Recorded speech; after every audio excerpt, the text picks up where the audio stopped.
சர்வம் கிருஷ்ணார்ப்பணம். எல்லாருக்கும் வணக்கம். நாம் இன்னைக்கு பார்க்க போகிற தலைப்பு ரிஷப லக்னத்துக்கு கஜகேசரி யோகம் எப்படி பலன் தரும் அப்படின்ட்டு தான் பார்க்க போகிறோம். கஜகேசரி யோகம்ன்றது சந்திரனுக்கு கேந்திரத்தில் குரு இருந்தால் அது கஜகேசரி யோகம்.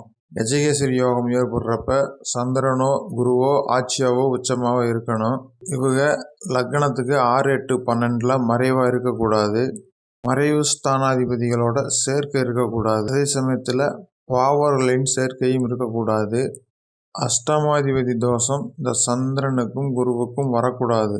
அப்படி இருந்தாத்தான் கஜகேசரி யோகம் முழுமையான பலன்களை தரும். ஆனால் ரிஷப லக்னத்துக்கு குரு 8ஆம் அதிபதியாக வந்துடுறாரு.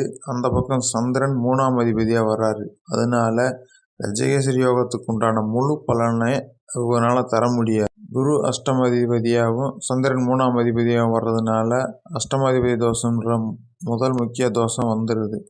அதனால முழு பலனையும் அவங்களால கொடுக்க முடியாமல் போயிடுது. சரி, அதுக்காக பலமே துப்புரமாக இல்லாமல் போயிடுமாண்டா அப்படிலாம் கிடையாது. யோகத்தோட வலிமை கொஞ்சம் குறையும். ஏதாவது ஒரு யோகம் நிச்சயமாக அந்த ஜாதகத்தை நல்ல நிலைமைக்கு கொண்டு வந்துடும். அதனால கஜகேசரி யோகம் முழுமையான பலன் தராதுன்றதுனால அந்த ஜாதகம் வீணாயிரம் எந்த முடிவும் எடுத்துடக்கூடாது. அடுத்த ஒரு பதிவில் மிதுன லக்னத்துக்கு கஜகேசரி யோகம் எப்படி வேலை செய்யும்னு பார்ப்போம். நன்றி, வணக்கம். மீண்டும் அடுத்த ஒரு பதிவில் சந்திப்போம்.